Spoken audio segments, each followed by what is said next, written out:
Our guest today is Shilpa Rao, an extremely interesting and dynamic woman. So, let me give you a very brief background about Shilpa before we go on to her. So, Shilpa is actually, at the moment, she heads the AI platform in TCS, and she has a very, very interesting journey. She's based out of TCS Chennai. Before we go on to talk about her journey and what she did and her journey through dyslexia, we'll ask Shilpa to talk about herself. I am currently an AI entrepreneur. I head the AI platform for TCS. And from an education perspective, I did my engineering in IT and majored in AI. And later I did my B school and majored in marketing. Okay, and all this with dyslexia as your as a running theme. Yeah, so when I was growing up, I didn't really know that I had dyslexia. I knew there was something different and I had to do things differently. But when I was growing up, there was hardly any awareness about dyslexia. So you never had any, your school teachers didn't come and tell you, go get an assessment done. Nothing like that was done. No. So when did you first discover that you were dyslexic? So much later. So this was actually when at workplace. So when we were kind of talking about a lot of things, and so this is when you're a full-blown adult. Yes, full-blown adult and full-blown adult and like working and many years within the company. And then my manager kind of talks about the condition, and then I started realizing is that I have been through all of this. So when I was growing up, and now also I can't tell between left and right. It's a struggle. I actually have to paint my nails to tell left and right. Okay. When I was growing up, I can't tell between D and B. Reading out loud was such a big challenge. My legs used to really tremble when you have this school in which you have the class in which the teacher says, okay, now this read, and then you stop, and then from next paragraph you read. I used to shiver, literally shiver. And that's where I thought this is not what I want to feel like. And so what I started doing is that reading up the lessons up front. And this was like way inside, first standard, senior KG, first standard. Yeah, so look, just pause for a moment. So Sure. here you're in class 1. Correct. So you're like what, 5 years old? 5-6 years old, yes. And you're struggling to read. Yes. So teachers had no clue what was going on. Correct. Did your parents have any clue what was going on? So my parents were, they were very supportive. So they also did not have a clue what was going on. But they were very supportive. So my mom used to kind of read it out for me. I used to just memorize everything. So I still remember my lesson this is Nitin, he's 6 years old. He has a friend Hasan and his father is a farmer. So, it was like that memorized. So what will happen? Okay, fine. You have memorized the paragraph. Yes. But say in that row of students, right. If one student was absent, correct. Then you will have to read the paragraph either before or correct. after. Correct. Then what would you do? No, I used to always see, right, because what happens is as a kid, right, you will do like this. Right. So you will have all the hands there where, and by that time I had kind of memorized it. I know that this is the first paragraph, all this comes, second paragraph, all this comes. So it was actually an enormous amount of struggle. See, a 5-year-old need not go through that, right? So was this journey like that throughout your school life? Absolutely, it was throughout the school life, and I slowly started realizing that things were very different for me, and I didn't know how it worked for somebody else. I just knew that this is not making sense for me. 2 + 2 never made 4 for me. Yeah. So math was also a struggle. So we at home had a practice that whenever I used to come back from playing with friends. My mom and dad used to kind of make me sit and then do all your tables, and then only you get dinner. So, and then with the tables, I used to kind of do the additions also. So that way, I started kind of, memorizing a lot of other things. Okay, so in the lower classes, memorizing works. Correct. But what can you can't memorize maths. Right. So by the time you come to class 6, you can't memorize. So did you study in the state board or in the CBSE? I studied in the state board. Okay, so even then, memorizing maths is, or any of the subjects is not funny. Yeah, it is not funny, but it was very interesting. So I used to write down. So what I realized is that when I write it down, I can visually remember it, because I might not be able to remember the textbook bit as much, but I remember like when I highlighted, and so I had these markers, right, like the fluorescent marker that was like Right. the pink markers and all of that. So my So math book was You like, color coded it. yeah, color coded it, and my math book was more colorful than my art book actually. Okay. And teachers used to take my for taking Xerox for notes for the kids who didn't. So it was more like art. It was more like art. It was like a piece of art, and I don't know if I still have it. Maybe it is still, some of those books might be there in my Bombay house. I didn't want to part away from those books because they were like a piece of art for me.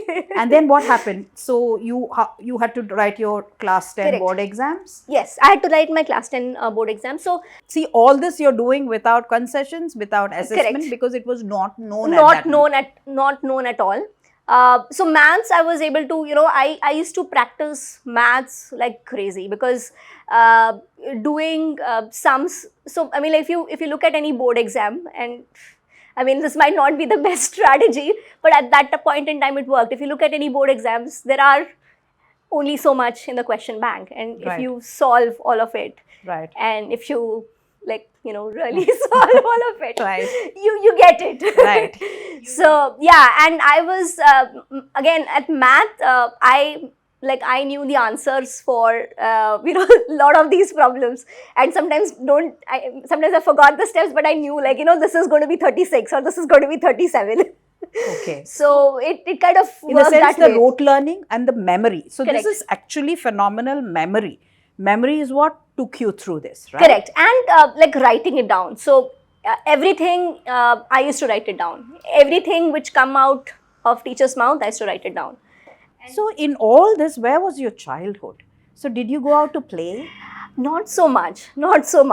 So that's where I felt like, I had to kind of do a lot more than anybody else. Like, I used to wake up at 5 a.m. when I was in first standard. And what motivated me was, my mom used to say, so there were these two boys who were kind of, in the opposite building. And they were like 10, 15 years elder to me, but they were still in school, so maybe 10 years elder than me. And they used to wake up at 5 a.m. and, they have to have their light on.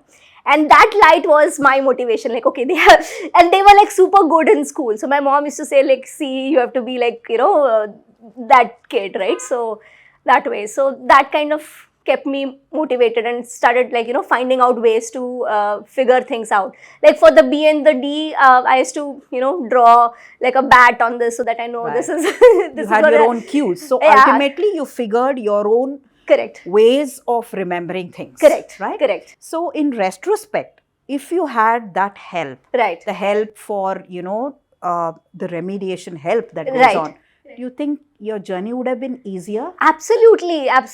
I mean, so many things. So, I mean, like, I never participate as much in sports, right? Whatever school, little bit sports, but I was, I didn't spend time as much in playing. So, my summer vacations, I used to spend writing. So it was a hard toll. Yeah. It was.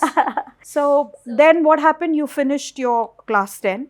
Yeah. And then you moved on to class 11 and 12. Correct. So it was the same strategy? Yeah, it was, this was now in college. So in Mumbai, after class 10, 11th and 12th is college. Right.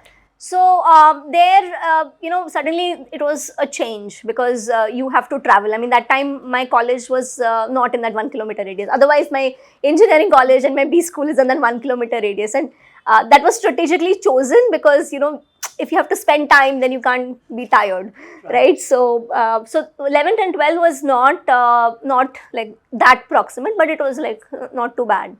And there, the size of the class was also large.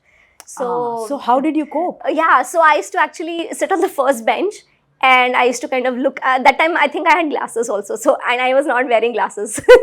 So I used to sit next to students, and I was like a first bencher and just write down whatever the teacher is saying. And then obviously I took tuitions and extra classes and all of that. Everything that was written on the board was just Copied. copied. No understanding, nothing. Just I mean, like some concepts, right? So there were teachers who kind of talked about concepts, and I loved stories.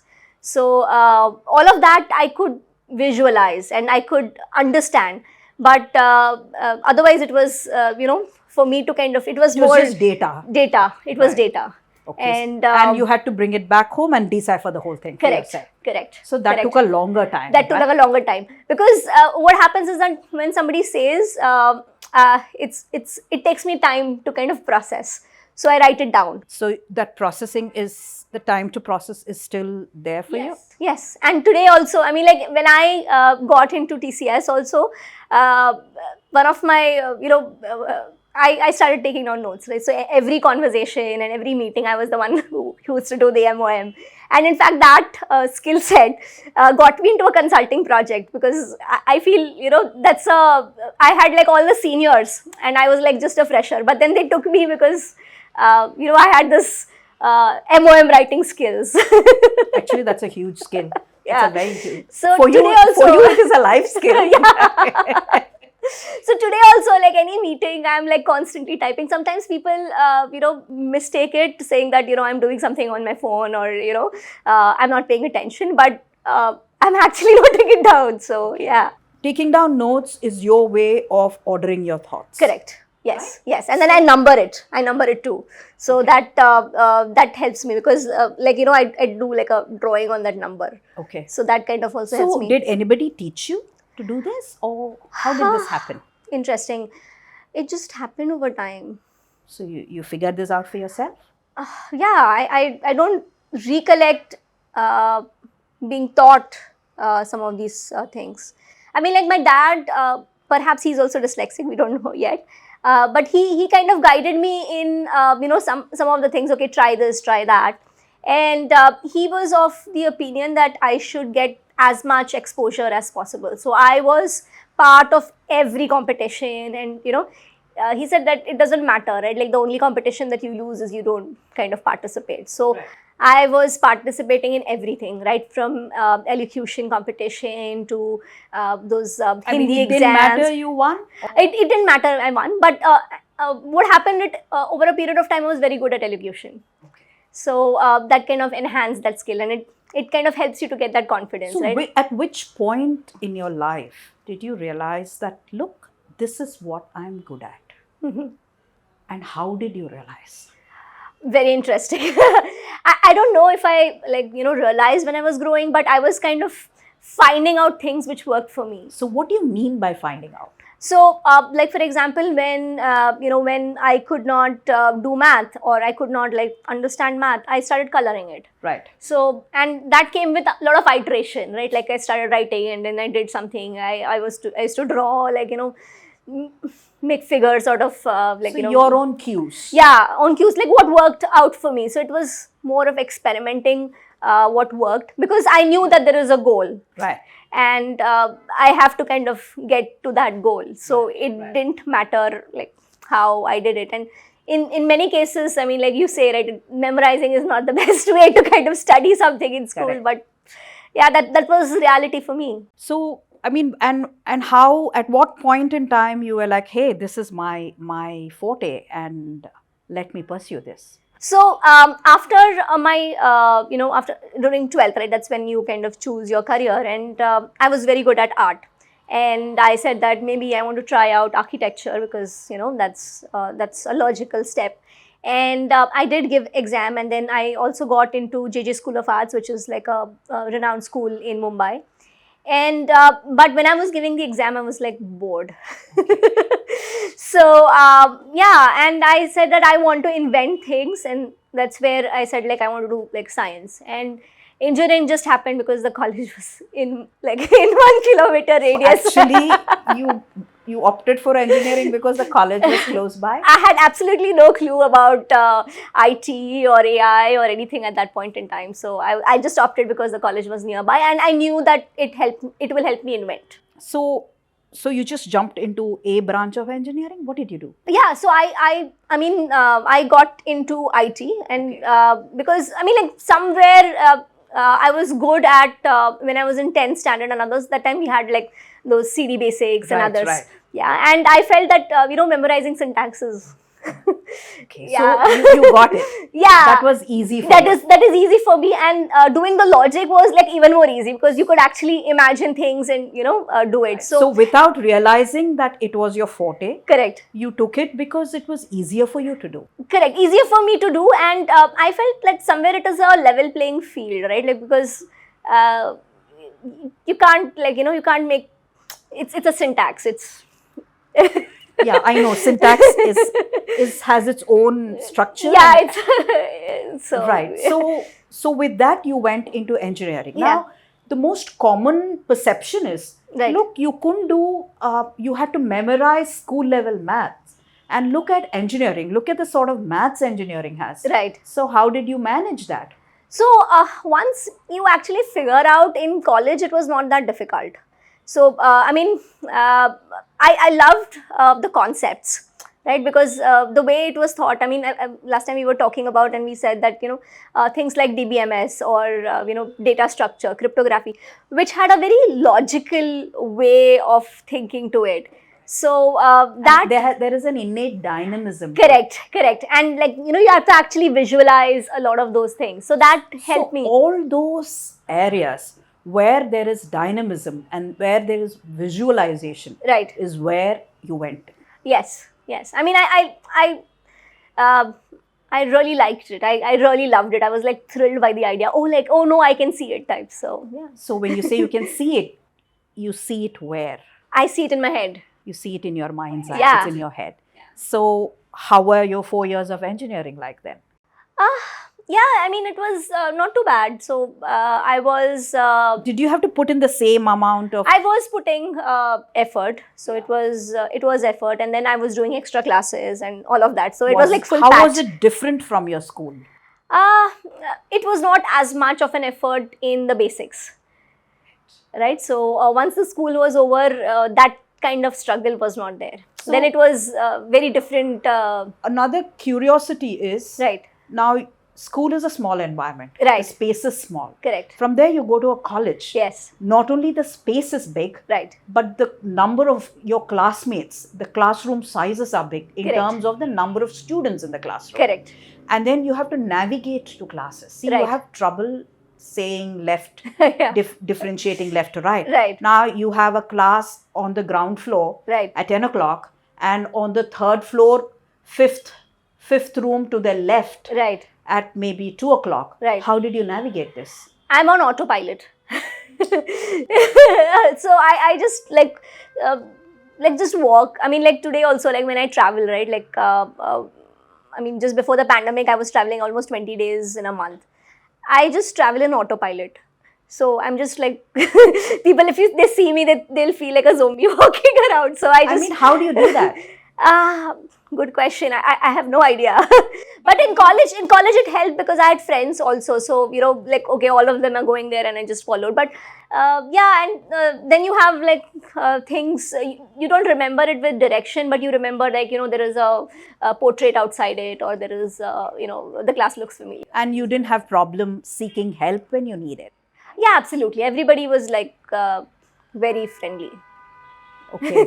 So after that, you went into, after engineering, what did you do? A B school. Okay. B school was even more easy. There was no math. I mean, like, and it was again a lot of concepts and behavior and marketing and everything else, and it was all stories. Yeah. So it's the narration. Yeah, it's so the it was narration. episodic. It was storytelling. Correct. And it went one after the other, right? Absolutely. And as a kid, I used to just love stories. And many times I used to say, okay, repeat, oh, tell that same story again, oh, tell that same story again. So I just loved stories. And my parents also used to make up stories for me. So that included like animals and all of that. So yeah, I just love stories, and today also I love stories. And whenever I meet somebody, like, okay, tell me a story. So you after business school you got into you went into TCS. TCS, yes. So how did now you didn't know you were dyslexic? Yeah. People around you didn't know you were. Yes. Obviously. Correct. So how did you adapt yourself to your work environment? Right. So again, right, when I got through placed through campus, and then the only reason why I wanted like only TCS, I mean, there are more companies coming to the campus, because again, they had an office which was like in 1 kilometer radius.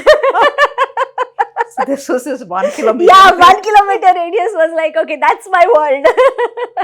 Okay. So yeah, so that's how I. But you're far away from home now. Yeah, far away from home. So yeah, so when I joined TCS, then Destiny had like, different things planned for me. I was posted to Chennai. But how did you navigate work? So work was again, it was very conceptual. And when you look at the concepts, it's it's like a forte, right? So that really helped. And then I was good at, like, as a fresher, I was good at taking MOMs. I made a lot of mistakes, spelling mistakes, but I was good at taking. Still make spelling mistakes. I make a lot of spelling mistakes, but all colleagues are very helpful. And if it has to go as like a as a copy, then I would ask somebody to kind of proofread it, and And of course, there is technology. Yeah, there is technology and others. I mean, technology can help to an extent, but sometimes you have to still proofread it, because you can still make spelling mistakes with spell check. That's absolutely true. So when you were at work, yeah, did colleagues around you have to adapt to your needs? Or vice versa, you had to adapt to their needs? I don't know. In terms of dyslexia? I don't know. So I was the person who used to write everything. Okay, so I didn't leave any surface in the office which was not written by me. Like all the walls, all the tables, everywhere. That sort of became your memorizing tool. Yeah, and organizer. Organizer and communication tool also, because what I feel that now I'm like much better with practice, and I've a little bit slowed down. But when I was talking earlier, I used to eat up words. Okay.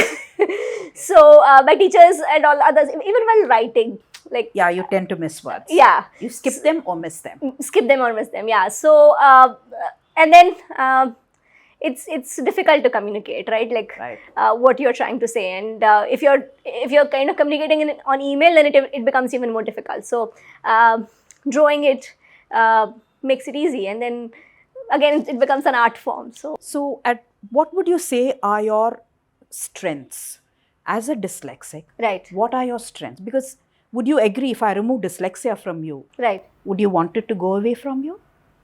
It is with me, so it is me, right? So and it is not something which it is like a disability, right? Because I feel what I am is because of dyslexia. Yeah, dyslexia, and it is not separate from me, right? So it is. I feel in some ways it is a superpower. So what are the strengths? What are your strengths? Yeah, so I feel creativity, because I am able to think in different ways, and many times, I mean, it might be even small, right?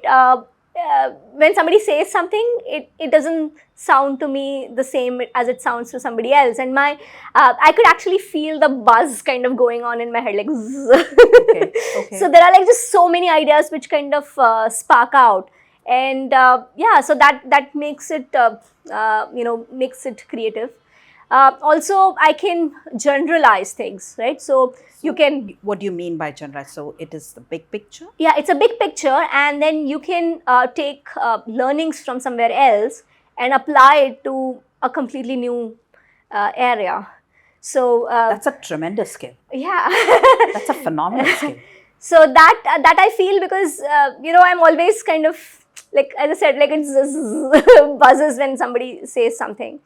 The other part is that I feel that I experimented a lot, and it was not that every time I experimented it was a hit. So it made me more resilient. I'm okay with failure. So I don't look at failure as something which is like end it all, right?